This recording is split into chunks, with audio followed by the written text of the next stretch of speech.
Hola jóvenes, soy el profesor Ivito y estamos de nuevo en la plataforma virtual Elite Class y ahora vamos a hacer la semana número 10, sistema urinario. Vamos a repasar todo lo relacionado a orina, a riñón y sobre todo vía urinaria. Así que empezamos en instantes. Como ya es costumbre jóvenes, nosotros iniciamos cada sistema hablando brevemente de embriología y así es como vamos a hablar de la embriología del sistema urinario. Cuando nosotros hablamos de la embriología, pues tenemos que irnos a la tercera semana. En la tercera semana, ¿se acuerdan? Si tratamos de ya englobar todos los elementos embrionarios que hemos visto durante todas las semanas anteriores, pues recuerda que cuando hicimos sistema nervioso, dijimos que más o menos a la tercera semana el tubo neural ya se iba formando, ¿no? Aquí no le he dibujado el tubo neural, pero ahí ya se está formando. Relacionamos con el intestino primitivo, sí, ¿por qué? Porque recuerden que el intestino primitivo, a través del intestino anterior, el medio y el posterior, hay una región del intestino posterior que se relaciona mucho con este sistema. Es más, este sistema luego se va a relacionar también con el sistema reproductor que vamos a ver en la siguiente sesión. Así que mira, grábate esto. Todos los elementos de la nefrona y del riñón nacen de una parte del mesodermo llamado mesodermo intermedio, y ese se va a relacionar con la parte final o distal del intestino primitivo posterior. Ahora, existirá una estructura común tanto para la vía reproductora como para la vía urinaria. A ese elemento se le va a llamar la cresta urogenital. Y a partir de esa cresta urogenital se van a formar tres riñones importantes. El primer riñón en formarse sería el pronefro, que entre la quinta y sexta semana va a empezar a desaparecer porque se degenera. El segundo riñón en aparecer es un riñón grande llamado mesonefro. Este mesonefro va a ser muy importante por su conducto, el conducto mesonéfrico, que va a ser una estructura importante para la formación del sistema reproductor. Ya lo vamos a ver la siguiente sesión. Pero un último riñón que se forma es el metanefro. Este metanefro es justamente quien le va a dar origen al riñón. A él le llaman el riñón verdadero, ¿sí? A él le llaman el riñón verdadero. No te vayas a olvidar, vaya a ser que sea una pregunta de examen de admisión. Además, recordar también que el seno urogenital se va a encargar de dar origen al uréter y también a la vejiga para también una porción de la uretra, como lo vamos a ver en la vía urinaria. Entonces, así de sencillo es la embriología. Tercera semana, mesodermo intermedio. Esto tiene que ver mucho con la cresta urogenital y a partir de tres riñones se forma nuestro riñón que conocemos. El primero el pronefro, el segundo más grande mesonefro y el más importante porque es justamente donde sale el riñón llamado el metanefros. ¿Entendido? Ahora, ¿cuáles son las funciones de este sistema urinario? No nos olvidemos que el sistema urinario va a estar formado por dos componentes. Uno, el riñón, por eso que es estudiado por una rama importante de la medicina llamada nefrología. ¿Qué es el nefrólogo? El nefrólogo será el médico especialista en darle tratamiento y diagnóstico a las diferentes enfermedades de nuestro riñón, así también como su orientación, consejería y su prevención. Y ahora, ¿cuál es la otra rama? La urología. Y la urología no será nada más que la rama de la medicina que se encarga del estudio de la vía urinaria, tanto en el varón como la mujer. Profesor, pero yo he escuchado que solo los varones nos vamos al urólogo. Eso es mentira. Mayormente el varón acude al urólogo por un problema prostático, que es parte de la vía urinaria, pero las damas también pueden visitar al urólogo para un problema o para tratar un problema o diagnóstico de enfermedades de la vía urinaria. Pero sin embargo, los varones no podemos visitar al ginecólogo, ya que él se encarga de solo enfermedades relacionadas al aparato reproductor femenino. En todo caso, el urólogo especialista solo en aparato reproductor masculino es el andrólogo, por si acaso. Sí, el andrólogo, que es una subespecialidad de la urología. ¿Entendido? Entonces, en mi mente tiene que estar nefrología, riñones, urología, vía urinaria. ¿Con qué vamos a empezar? Obviamente con la fisiología y funciones de este aparato. El libro Tórtora me menciona tres funciones. Primera función, composición y volumen de sangre. ¿Por qué? Porque él a través de la orina, no solamente bota agua, sino también elimina desechos. ¿Sí? También elimina desechos. Es ahí la importancia para la valoración de esta primera función llamada la composición y volumen de la sangre, ¿sí? Si esta sangre hay exceso de volumen, pues lo eliminamos por la orina. Si la sangre tiene poca cantidad de volumen, pues se inhibe la eliminación de agua por la orina y así mantenemos agua en la sangre. Igual para los desechos. La tercera función, metabólica, es decir, él va a permitir la formación de glucógeno también y también la eliminación de ciertos residuos de la misma digestión. Además, participa de una función muy importante en la función endocrina. ¿Por qué? Porque el riñón, si tú ya debes de recordar, tiene una función de producir hormonas. ¿Qué hormonas produce? 3 hormonas importantes. Una, la renina. Número 2, la trombopoietina. Y número 3, la eritropoietina. La renina la vamos a ver en un momento. La trombopoietina será un factor que estimulará la formación de trombocitos o plaquetas, igual que la eritropoietina, llamado también factor eritrocítico renal, es decir, es una hormona que estimula la producción de glóbulos rojos. Ahora, se activa también la vitamina D, el famoso colecalcitriol, ¿no? El colecalcitriol es la vitamina D activa o también llamada vitamina D3 simplemente, ¿no? No se van a olvidar esas funciones importantes de la vía del sistema urinario. Pero hay una función que siempre es motivo de examen. ¿Cuál es? La regulación de la presión arterial. Ahora dice, ¿cómo es que el riñón puede regular la presión arterial? Es bien sencillo esto. Lo hace a través del famoso sistema renina-angiotensina-aldosterona, que voy a pasar a explicar esperando que se entienda adecuadamente. Pues si nosotros partimos de una premisa, que dentro de la sangre, nosotros vamos a encontrar un componente muy importante, como es el agua.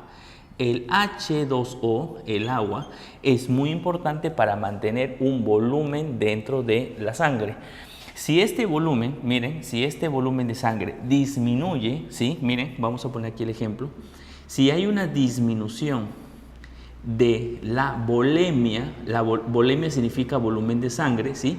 Si hay una disminución de volemia, automáticamente los vasos sanguíneos se quedan sin materia prima para hacerla circular. Entonces, ¿qué va a pasar?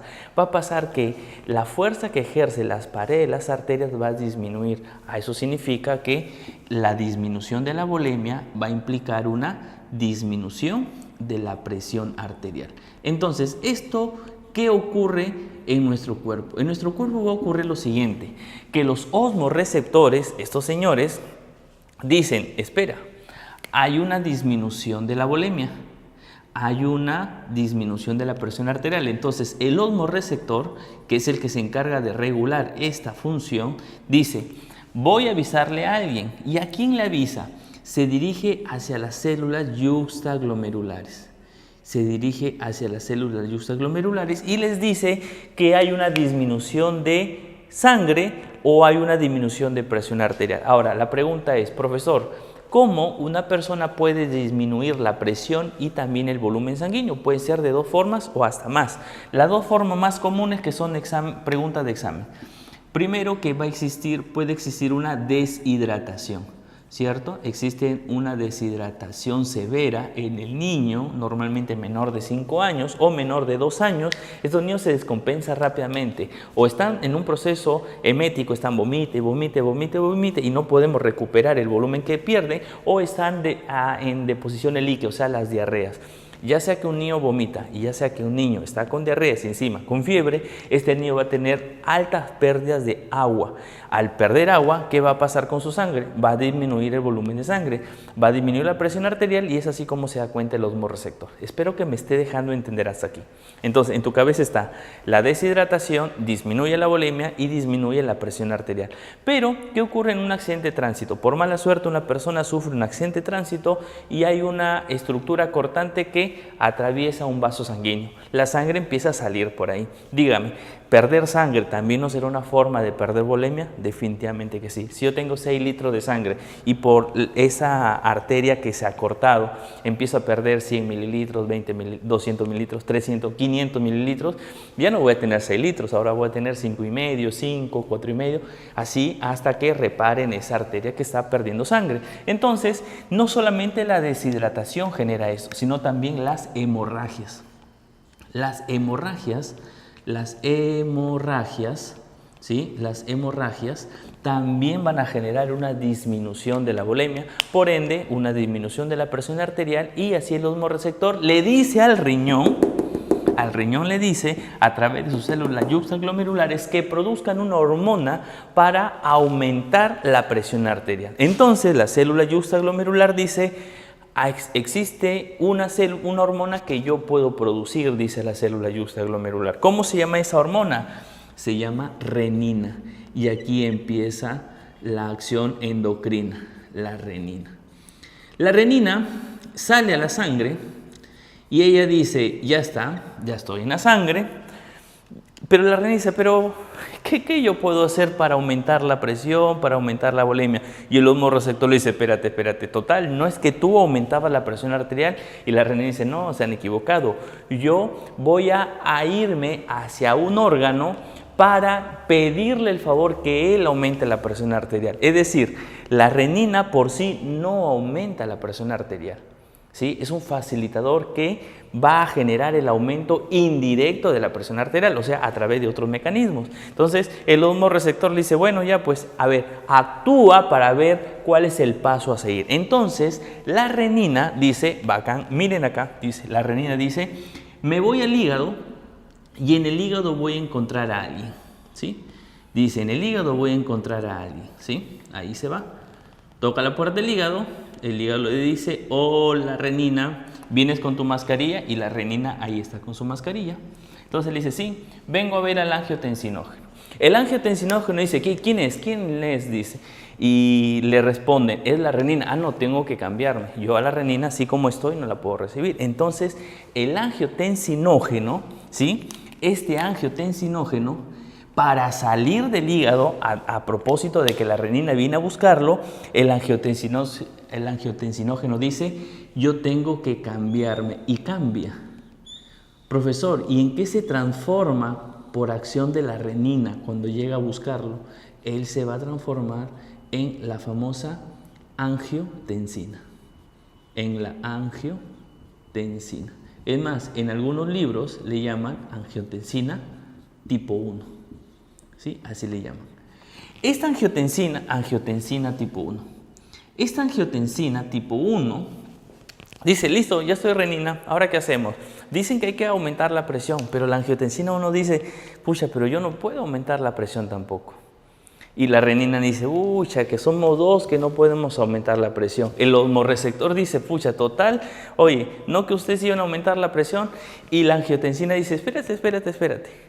Yo voy a irme a otro órgano para poder aumentar la presión. Entonces, la angiotensina tipo 1 se acuerda de que en los pulmones tiene una enzima, la famosa enzima convertidora de angiotensina. ¿Qué va a hacer esta enzima?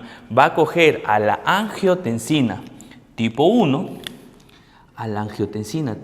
la coge así, ingresa, y esta enzima automáticamente va a convertirla en otra sustancia.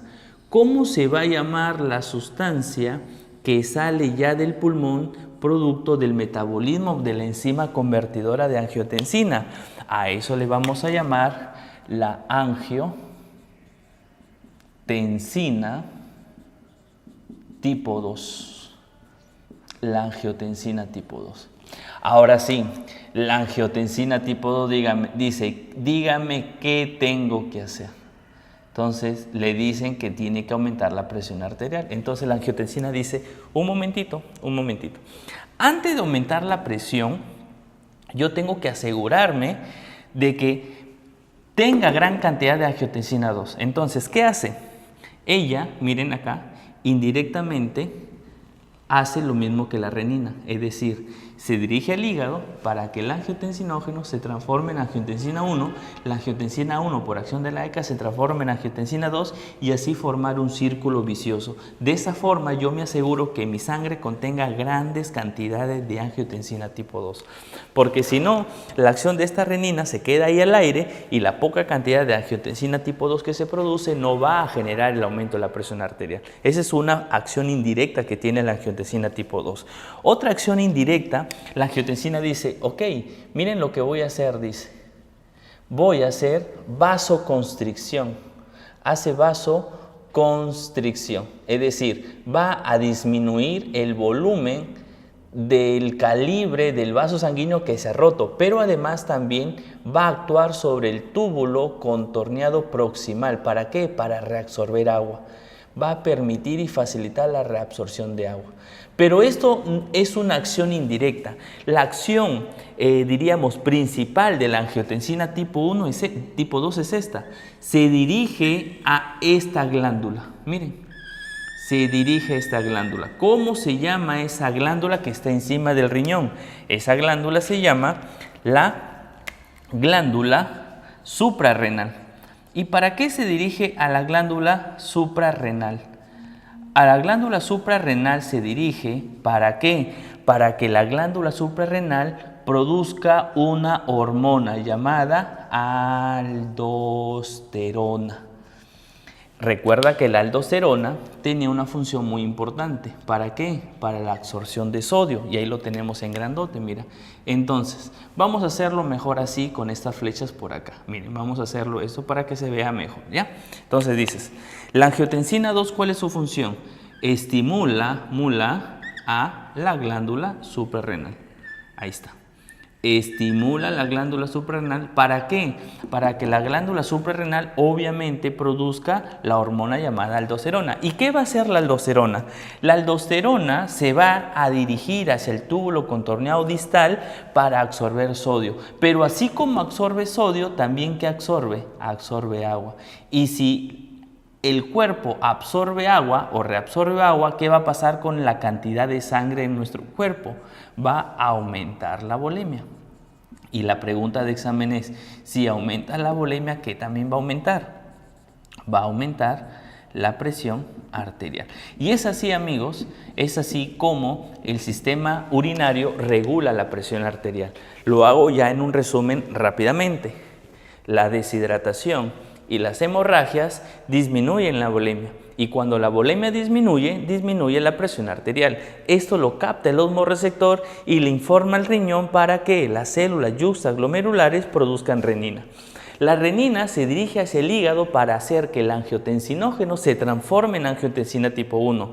Esta angiotensina tipo 1 se dirige al pulmón y gracias a la enzima convertidora de angiotensina se transforme en la famosa angiotensina tipo 2.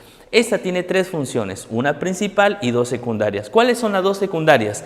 Asegurar el círculo vicioso de las angiotensinas. O sea, se dirige hacia el hígado para hacer que se produzca grandes cantidades de angiotensina 2. Su otra función secundaria es dirigirse hacia los vasos sanguíneos para que estos disminuyan su volumen y así evitar la pérdida de sangre. Y también presenta acción sobre el túbulo contorneado proximal para hacer la reabsorción de agua. Pero la función más principal, más importante de la angiotensina tipo 2 es dirigirse a la glándula suprarrenal, para que esa glándula suprarrenal produzca aldosterona. ¿Qué hace la aldosterona? Reabsorbe sodio a nivel del túbulo contorneado distal, pero así como reabsorbe sodio, reabsorbe agua. Y si agua se reabsorbe, ¿qué pasa con la volemia? Aumenta. Y si la volemia aumenta, aumenta la presión arterial. Y es así como se regula la presión arterial a través del sistema renina, angiotensina, aldosterona. Es así, chicos, como nosotros hemos visto y espero que se haya entendido. Si de repente no se entendió muy bien porque es la primera vez que escuchas este tema, te invito a repetir este video una y otra vez antes de seguir con la siguiente sesión. Y si ya lo entendiste, te felicito, así que vamos a la siguiente pizarra interactiva.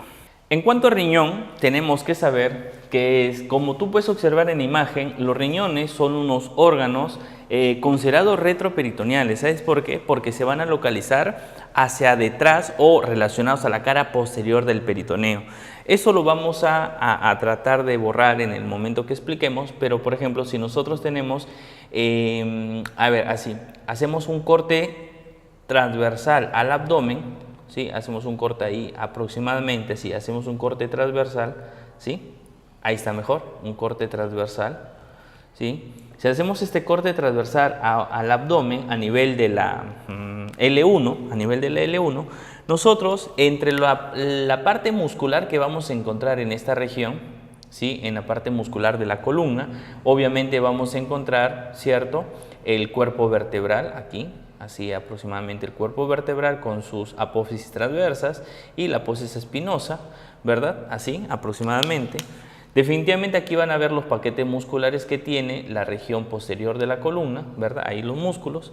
Los riñones van a ser órganos que se van a localizar en esta región, aquí, aproximadamente así. Así van a estar los riñones. ¿Y dónde está el peritoneo? El peritoneo se va a encargar de recubrir toda esta parte así, toda esta parte aquí.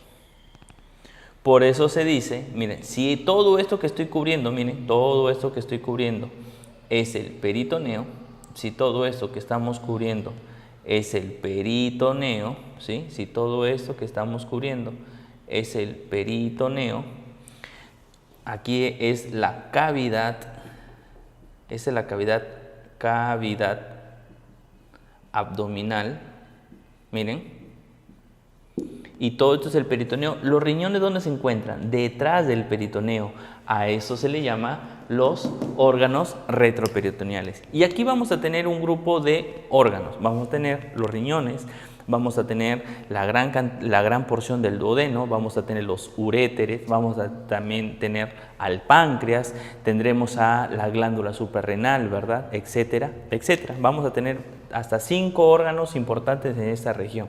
Los riñones van a tener forma de habichuela, forma de frijol, ¿verdad? Y van a tener unos límites que se van a proyectar a la columna vertebral. Quiere decir que los riñones, si yo lo proyecto sobre la columna vertebral, yo digo que su borde superior, el borde superior, se va a relacionar con la vértebra dorsal número 12. Si esta es la 12, esta es la L1, esta es la L2, y a nivel del borde inferior yo voy a encontrar a la L3. Es por eso que cuando nosotros hablamos del límite del riñón, decimos que va desde la L de 12 hasta la L1, L2, ¿no? Por eso que marcamos siempre la L3, ¿entendido? Hasta la L3. Entonces, para no generar alguna controversia, le vamos a poner L3 de frente, ¿ya? Ahí está, sobre el límite de la L3. ¿Cuánto más o menos miden los riñones si nosotros proyectamos desde la D12 hasta la L3? Aproximadamente son de 12 por 6 por 3 centímetros de grosor, ¿entendido? Su tamaño es 12 por 6 por 3 centímetros. ¿Qué color tiene? Va a tener un color rojo pardo. Además, las costillas, sobre todo la costilla 11 y la costilla 12, van a tener una relación de protección con estos riñones. ¿Por qué? Porque lo va a proteger, va a estar delante de él protegiéndolos. Así le da la constitución del hueso que tiene en la costilla. ¿Cuántas estructuras tiene además? Tiene 3 estructuras. Tiene un polo o 2 polos, tiene 2 caras y tiene 2 bordes. Vamos a empezar por los polos.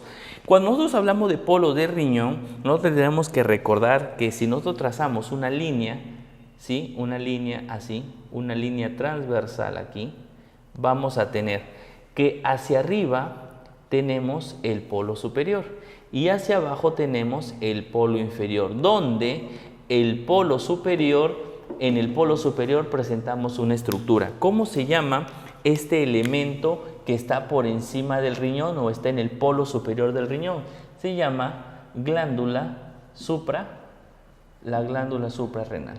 Esa glándula suprarrenal se localiza en el polo superior. No olvidarse de eso, chicos, ¿ya? No olvidarse. En el polo superior se encuentra, mientras que el polo inferior es un polo libre, no tiene relación con ninguna glándula. Además, no te vayas a olvidar lo que vemos ahí. Este es el riñón izquierdo. Aquí le vamos a poner, este es el riñón izquierdo. Y definitivamente este es el riñón derecho. Ahora la pregunta es, derecho o izquierdo, ¿qué riñón está más abajo? Creo que en la imagen se observa, el riñón derecho está más abajo que el riñón izquierdo. En alguna literatura mencionan que la diferencia de ellos dos es entre 2 a 3 centímetros, que está más abajo del otro. Pero ¿cuál es la razón? La razón es que en esta región vamos a encontrar un gran órgano llamado el hígado.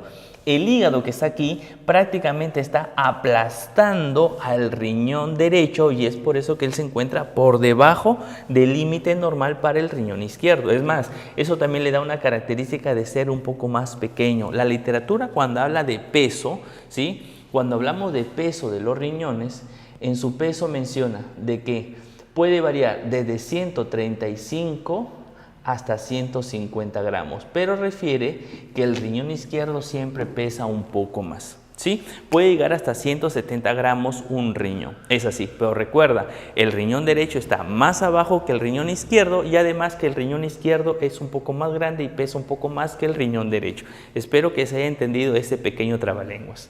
Ahora, eso en cuanto a polos. En cuanto a caras, ¿cuántas caras tiene el riñón? Tiene 2 caras. La cara que tú estás viendo aquí es la cara anterior. Si obviamente, por ejemplo acá se observa mejor, miren. Esta es la cara anterior. Aquí está. La cara que estamos viendo aquí, es esta cara de acá, la cara anterior. Pero obviamente, si nosotros giráramos a la persona, vamos a encontrar hacia atrás la famosa cara posterior, ¿no? La cara posterior, ¿con quién se relaciona? Se relaciona con la pared abdominal, mientras que la cara anterior se relaciona con la porción o hoja posterior del peritoneo. No se vayan a olvidar, la cara anterior del riñón se relaciona con la hoja posterior del peritoneo y la cara posterior del riñón se relaciona con la pared posterior del abdomen. Es así como está cubierto nuestro riñón. Nosotros vamos a ver también un elemento importante en la distribución del riñón. Así que vamos para ese dibujo para regresar luego a continuar con los bordes del riñón. Así que vamos a la siguiente imagen para observar un corte a nivel del riñón y observar tanto su estroma como su parénquima. Entonces, si tenemos un corte coronal al riñón, nosotros vamos a ver que se descubren 2 componentes del riñón. Vamos a ponerlo por acá para tenerlos en cuenta. El riñón va a presentar 2 componentes muy importantes en su estructura. Decimos, el primer componente se va a llamar el estroma. ¿Sí? ¿Me escuchan? El estroma. Este estroma, también conocido como envoltura, así también se le llama la envoltura renal, ¿sí? Entonces, ¿qué elementos forman a este estroma o a esta envoltura renal? Son elementos que están por fuera. Lo vamos a tener acá, miren. Son estas membranas que van a estar por fuera de nuestro riñón, aquí. Estas membranas que están por fuera. ¿Y cuántas membranas son las que están por fuera de nuestro riñón? Pues son 3 membranas. ¿Cuál es el nombre de cada una de esas membranas? El nombre de esas membranas van a ser las siguientes, como vamos a ver a continuación, ¿sí? Entonces vamos a pintarlas aquí, ¿sí? Brevemente nomás, las pintamos rapidito nomás. Así tenemos. El riñón va a tener 3 membranas importantes, no se vayan a olvidar, ¿sí? Ahí tenemos 3 membranas importantes. Listo, y empezamos. ¿Cómo se va a llamar la primera membrana? La primera membrana, la capa interna, ¿sí? La capa interna va a recibir el nombre de cápsula renal. Ahí está la primera. La cápsula renal, ¿sí? ¿Y cuál es la cápsula renal? La cápsula renal va a ser este componente que está pegado prácticamente al riñón. Lo vamos a poner de morado, ¿sí? Miren, toda esta capa que está pegado al riñón se va a denominar, toda esta capa que está pegadita al riñón, sí, está bien relacionada con el riñón, a esa capa se le va a denominar la cápsula renal, ¿sí? Es la capa más interna, no se vayan a olvidar, miren, está en contacto con el riñón. Esa membrana se llama la cápsula renal. Va a existir una segunda capa, la capa B, que le vamos a poner, llamada capa media. Esta capa media recibe el nombre, ¿sí? Media, recibe el nombre de cápsula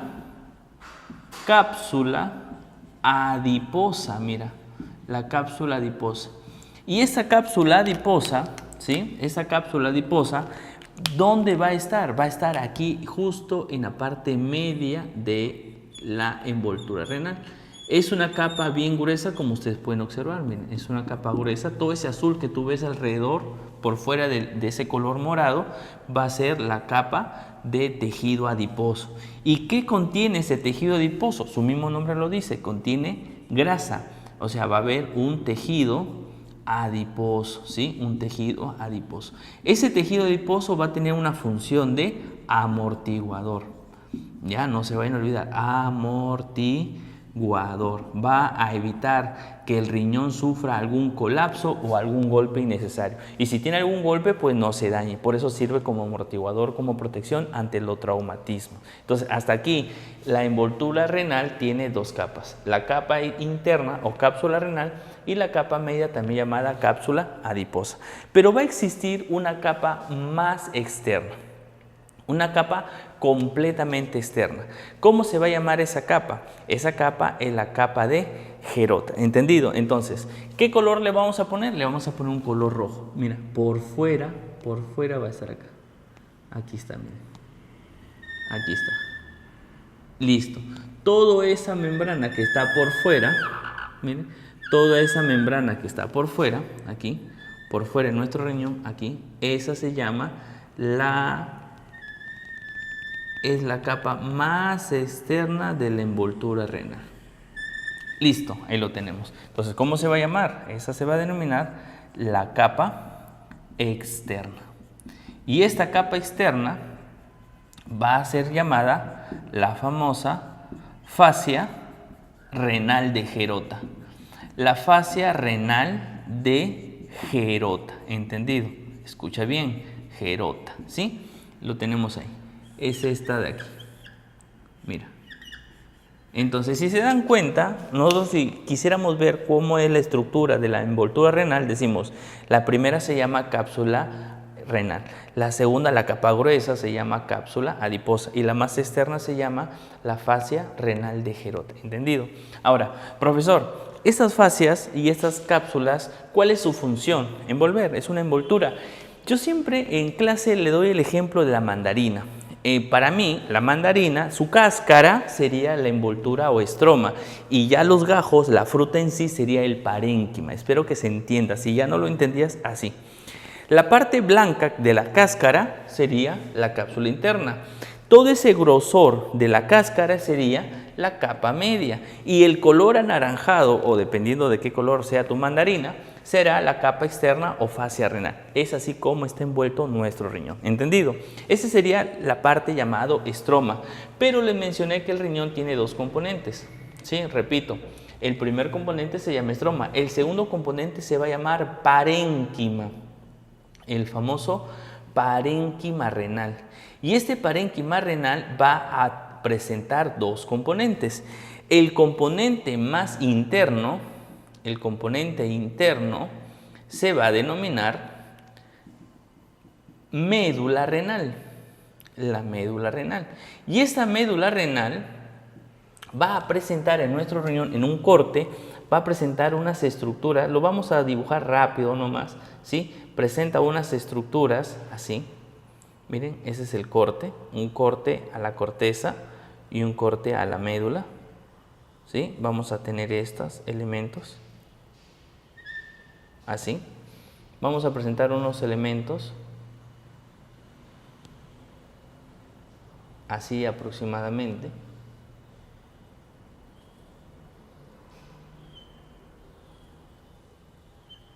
Ahí lo tenemos. Todos estos elementos que voy a pintar de rojito, ¿sí? Todos estos elementos que voy a pintar de rojito se va a denominar médula renal, ¿sí? Todos estos elementos que estamos pintando de rojito se llama médula renal. Miren, todo esto que está aquí, todo esto se llama médula renal. Entonces, todos estos componentes van a llamarse médula renal. Médula renal. La pregunta de examen es, ¿qué componentes presenta la médula renal? Tienes que aprenderlo. Tiene, primer elemento, 1, decimos, presenta las famosas pirámides de Malpighi, ¿sí? Las pirámides de Malpighi o Malpighi. Segundo componente, presenta el asa de Henle, que ya lo vamos a ver en un momento, pero ya anda grabándotelo. El asa de Henle y la pirámide de Malpighi. Y el tercer componente se va a denominar, ¿sí? El tercer componente se va a llamar el tubo colector de Bellini. El tubo colector de Bellini. Ojo, son 3 elementos que presenta la médula renal.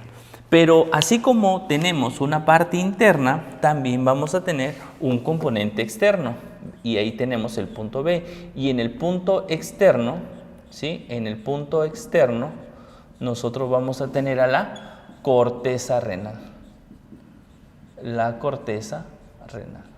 Entonces, la médula renal será un componente interno, la corteza renal será un componente externo. ¿Y dónde estará la corteza renal? La corteza renal van a ser todos esos elementos que lo vamos a pintar de azul. Miren, todo esto, estas entradas también llamadas las columnas de Werting, miren, ahí lo vamos a explicar en un momento. Todos estos componentes donde estamos poniendo estos puntitos azules se va a denominar la corteza y como ustedes pueden observar es externa, ¿no? Ahí tenemos, miren, todos estos elementos, listo, ahí tenemos. Entonces, pregunta, ¿cuál es ese elemento? ¿Cómo se llama todo este elemento que está por fuera? Todo este elemento que está por fuera recibirá el nombre de corteza renal, la famosa corteza renal. ¿Y la corteza renal qué componentes presenta? Presenta 6 componentes, mira. Primer componente de la corteza renal, el corpúsculo renal de Malpighi, primer componente. Recuerda que este corpúsculo de Malpighi está formado por 2 elementos. Uno se llama el glomérulo renal, y el otro se llama la cápsula de Bowman, ¿no? La cápsula de Bowman, ¿sí? Espero se esté entendiendo hasta ahí. Listo, segundo componente, el túbulo contorneado proximal. El tercer componente, el túbulo contorneado distal, ¿sí? Tercer componente. Cuarto componente, las columnas de Werting. Columnas de Werting, ¿sí? Las columnas de Werting. Quinto componente, el tubo colector de primer orden, el tubo colector 1. Y el sexto componente se llama los rayos medulares de Ferrein, rayos de Ferrein. Listo, y esos son los elementos que forman la corteza. Entonces, si se dan cuenta, cuando nosotros estudiamos al riñón tenemos que saber eso.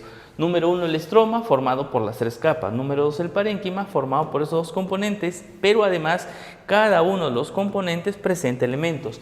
La médula renal, pirámide, asa de Henle, tubo colector de Bellini. La corteza renal, corpúsculo de Malpighi, ¿sí?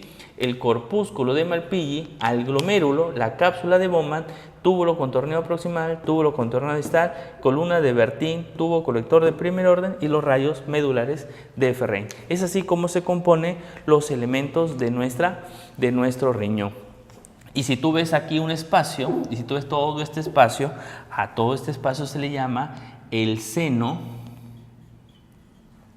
pielocalicial, donde está formado por las cálices, tanto cálices menores como mayores, así como la pelvis renal. Ese es el espacio donde ahí ya se va a depositar la orina para que luego siga su camino hacia la vía urinaria. Profesor, ¿y este corte para qué sirve? Este corte sirve para que yo pueda graficar todos los elementos de la médula y de la corteza renal. Por ejemplo, ¿cómo se llamaba este componente externo? Este componente externo se llama envoltura renal. Acá está la envoltura renal, mira. ¿Cómo se llama este componente que va desde aquí hasta aquí? A este componente se le llama corteza. ¿Ves? Aquí está la corteza. ¿Cómo se le llama el componente desde aquí hasta aquí? ¿Sí? Hasta aquí. A este componente se le llama médula. Aquí está la médula renal. ¿Y este componente cómo se llama? Este es el cáliz menor, mira. Este es el cáliz menor. ¿Sí? Profesor, ¿y este de aquí cómo se llama? Este se llama la papila renal, mira. Esta es la papila renal. Profesor, ¿y esto cómo se llaman? Este tiene un nombre. Este se llama el tubo colector de primer orden y este es el tubo colector de segundo orden. ¿Sí? Y si te das cuenta, cuando hacemos el corte en el tubo colector, el de primer orden, ¿dónde termina? En la corteza. El de segundo orden, ¿dónde termina? En la médula. Y eso es lo que vimos acá. La corteza tiene al tubo colector de primer orden, mientras que la médula tiene al tubo colector de Bellini, considerado de segundo orden, porque así le llaman, de segundo orden. Espero que se esté entendiendo. Ahora, ¿cómo se distribuyen los demás elementos? Pues aquí nosotros vamos a tener la arteria aferente con su glomérulo y la arteriola eferente, ¿sí? La arteriola aferente con su glomérulo, que es como un bollito de lana, y la arteriola eferente. Todo esto rodeado por una membrana llamada cápsula de Bowman, ¿no? Rodeado por la cápsula de Bowman. A todo esto, ¿sí, chicos? A todo esto, al conjunto de glomérulo y cápsula de Bowman, ¿cómo le llamaban? A ver, vamos por acá. Al glomérulo y cápsula de Bowman, ¿cómo le llamamos? Corpúsculo renal. Entonces, quiere decir que este componente se llama corpúsculo renal de Malpighi. Primer elemento que está en la corteza. Luego este componente baja en forma tortuosa, como lo hemos visto, llamado túbulo contorneado proximal, y desciende ahí.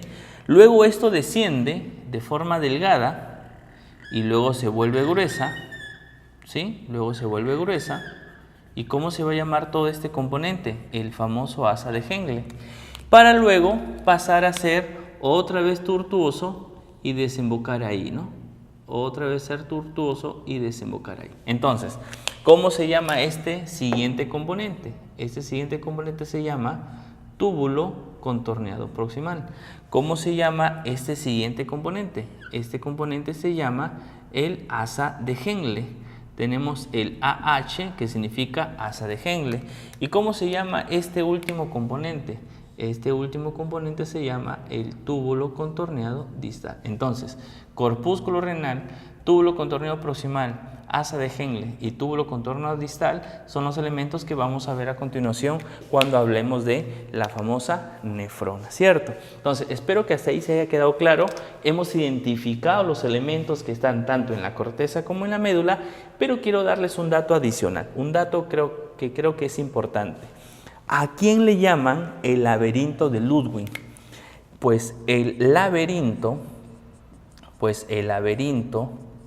de Ludwig, para empezar, ¿dónde se localiza? Se localiza en la corteza renal. Se localiza en la corteza renal, ¿sí? Ahí se va a localizar, en la corteza renal. ¿Y qué componentes lo forman? 1, 2 y 3 componentes. Y justamente son estos 3 componentes que lo conforman. Lo forma el corpúsculo renal, el túbulo contorneado proximal y el túbulo contorneado distal. Y ahora sí, chicos, esos eran los elementos que teníamos que ver en el corte a un riñón, ¿cierto? Vamos a continuar con la pizarra anterior para ver ya los bordes, el pedículo y sobre todo la nefrona. Vamos a la siguiente página. Entonces, después de haber visto ese corte coronal al riñón, donde hemos estudiado la envoltura y además también el parénquima renal, no te olvides los componentes tanto de la corteza como de la médula, recordamos también que este riñón va a presentar 2 bordes. ¿Cuáles son los bordes que presenta el riñón? Pues primero, si te das cuenta desde aquí, si trazamos un borde, mira todo este borde así, llamado borde hasta aquí, borde externo, ¿sí? Esto es lo que le llamamos nosotros el borde externo. Este borde externo es convexo, no tiene ninguna estructura asociada ni que entre ni que salga por ahí. Sin embargo, cuando nosotros estudiamos el borde interno, que iría a toda esta región, miren, todo eso de acá, todo esto se le llama el borde interno, miren aquí, hasta aquí aproximadamente. En el centro de ese borde interno va a presentar un orificio. Pregunta de examen: ¿cómo se llama el orificio que se encuentra en el borde interno del riñón? Y la respuesta va a ser el ilio renal.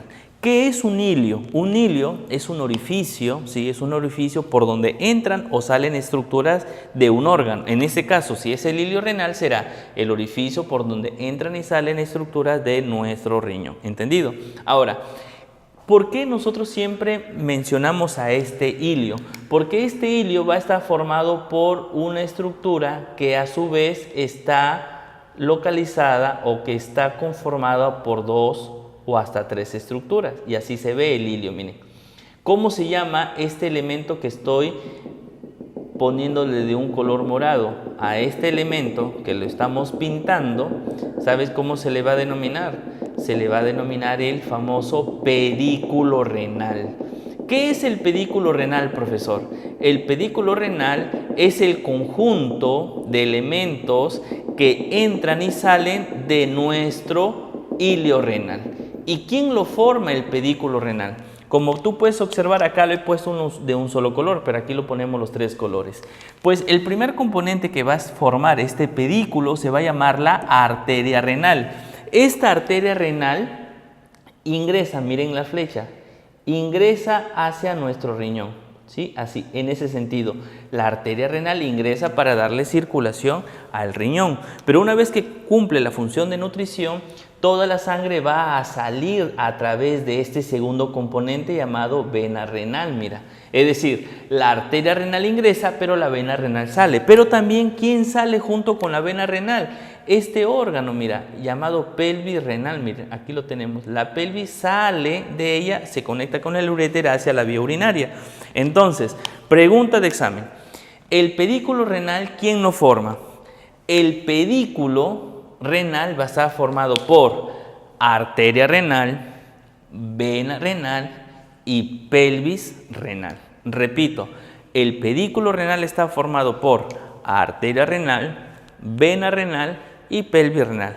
La arteria ingresa al riñón, la vena sale del riñón, la pelvis sale del riñón. Es decir, del pedículo solo la arteria ingresa y los 2 componentes, tanto la vena como la pelvis, salen de nuestro riñón. Esas son las preguntas que vienen siempre en un examen de admisión. ¿Entendido? Entonces, si hemos estudiado prácticamente al riñón y a toda su composición, tenemos que hablar como punto final de la anatomía a la nefrona. ¿Y por qué? Porque la nefrona va a ser la unidad estructural, unidad anátomo-fisiológica del riñón. Se dice que por cada riñón hay de 1 millón a 1.200.000 nefronas. Eso es un dato estadístico, ¿entendido? Ahora, nosotros podemos decir lo siguiente también, que esa nefrona va a presentar 2 porciones, y bien marcadas las porciones. Presentará una porción llamada vascular, ¿sí? Va a presentar una porción vascular, pero también va a presentar una porción tubular, ¿sí? Espero que se esté entendiendo. Esas son las 2 porciones que presenta nuestra nefrona, la porción vascular y la porción tubular. Ya más o menos hemos hablado de nefrona cuando vimos los componentes de tanto la corteza como la médula. ¿Escuchaste corpúsculo renal de Malpighi? ¿Te acuerdas de la cápsula de Bowman? ¿Te acuerdas del glomérulo? ¿Te acuerdas del túbulo contorneo proximal? El asa de Henle y el túbulo contorneo distal, elementos que forman parte de la nefrona. Entonces vamos a así aclarar ese punto que es muy importante. Todo inicia por acá. Todo inicia con la arteriola aferente. La arteriola aferente, ¿sí? Todo inicia con la arteriola aferente. Pero a veces a mí me gusta ir un poquito más allá, o antes o después. ¿Por qué? Porque ya viene una pregunta de examen donde decía, ¿de dónde nace la arteriola aferente? Entonces mucha gente se quedó en el aire. Pues yo te doy un dato anterior a él. un dato anterior a él. ¿De dónde nace la arteriola aferente? Nace de la arteria interlobular.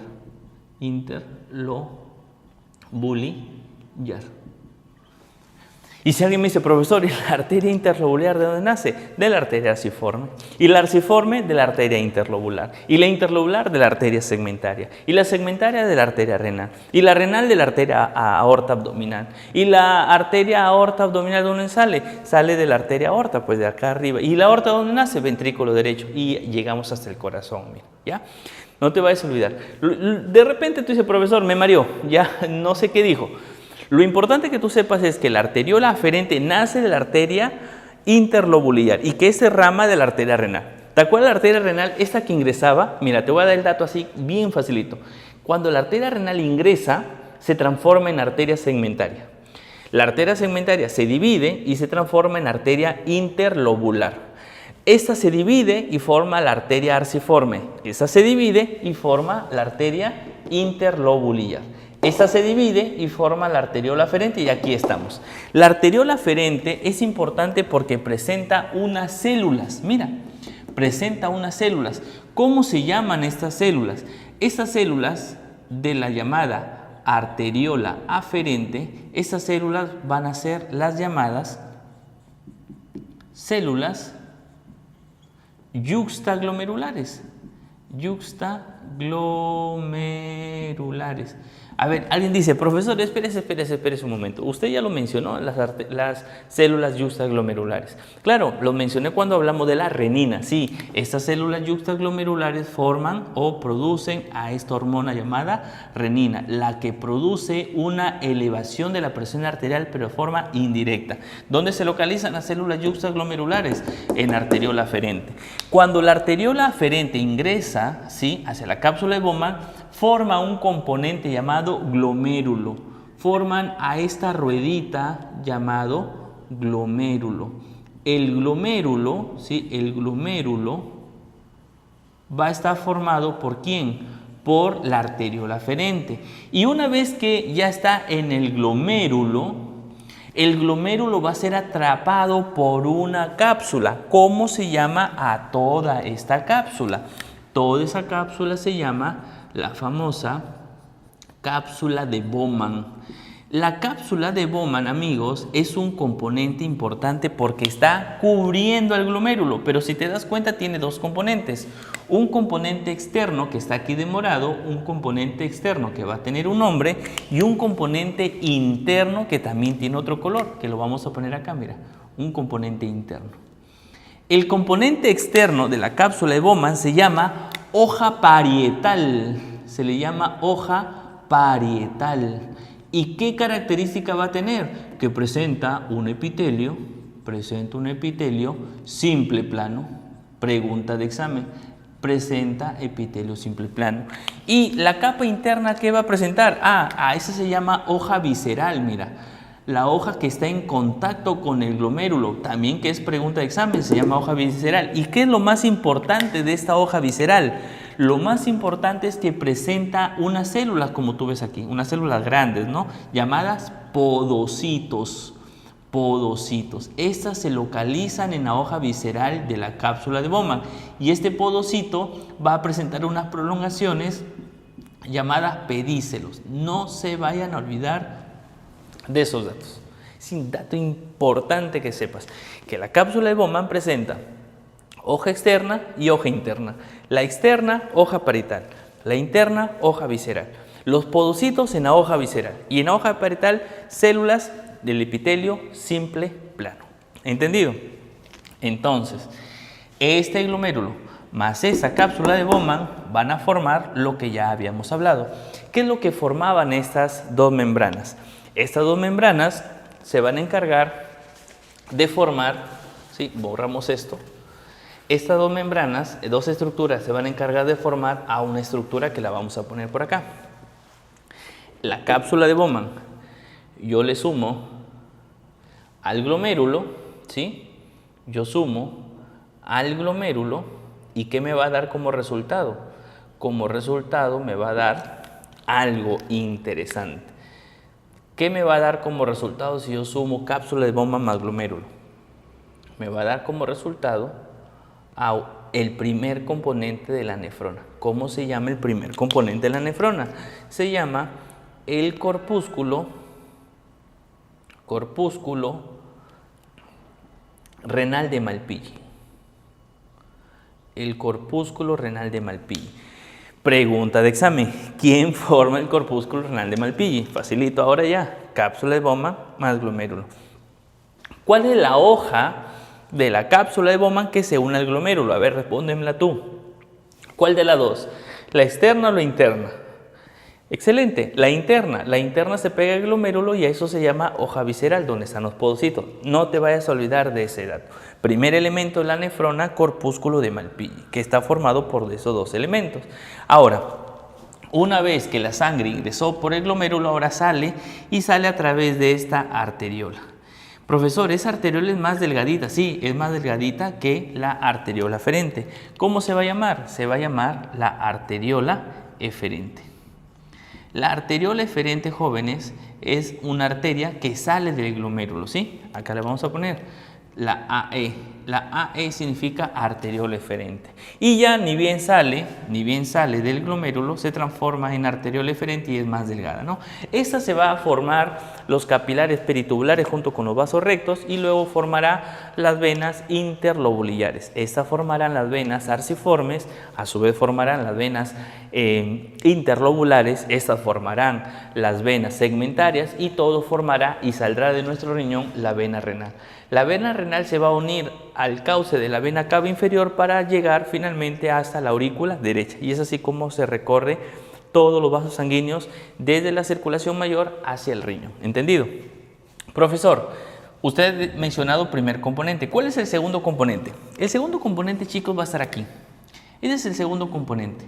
El segundo componente se va a llamar túbulo contorneado proximal. Las iniciales de TCP significa túbulo contorneado proximal.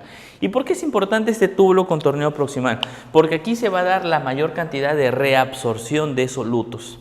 Se reabsorbe agua y se reabsorbe aminoácidos, glucosa. Ya lo vamos a explicar cuando hablemos de la formación de la orina, que eso será en la siguiente y última pizarra, ¿sí? Ahí hablaremos de cómo se forma la orina, la vía urinaria, y luego pasamos a la parte práctica. Entonces, pero no te vayas a olvidar, el túbulo contorneado proximal es la zona donde mayormente se reabsorbe. 100% de glucosa, 100% de aminoácidos y 65% de agua con 85% de potasio, y hay cositas que vamos a informar. El tercer elemento es este. Tercer elemento, jóvenes, este elemento de acá. El tercero se va a llamar el asa de Henle. Y como ustedes pueden ver, presenta dos brazos. Una porción gruesa presenta una porción gruesa o ascendente y presenta una porción delgada o descendente, ¿no? Porción delgada. Esta porción delgada va a presentar un epitelio. ¿Qué epitelio va a presentar? Presentará un epitelio simple plano. Mientras que la porción gruesa presenta un epitelio simple cúbico. El epitelio simple cúbico, ¿sí? Y luego ya pasamos al último componente. ¿Cuál es el último componente? Este de aquí. El cuarto componente llamado túbulo contorneado distal. Una zona donde actúa la aldosterona y también la vasopresina y va a presentar un epitelio simple cúbico. No olvidarse que el túbulo contorneado proximal presenta un epitelio simple cúbico con ribete en cepillo o microvellosidades, ¿no? Entonces, chicos, espero que hasta aquí se haya entendido. Estos son los componentes de la nefrona. Aquí tenemos todas las características del riñón y pasamos ya a la última pizarra donde vamos a hablar de cómo se forma la orina y cómo se elimina. Así que vamos para allá.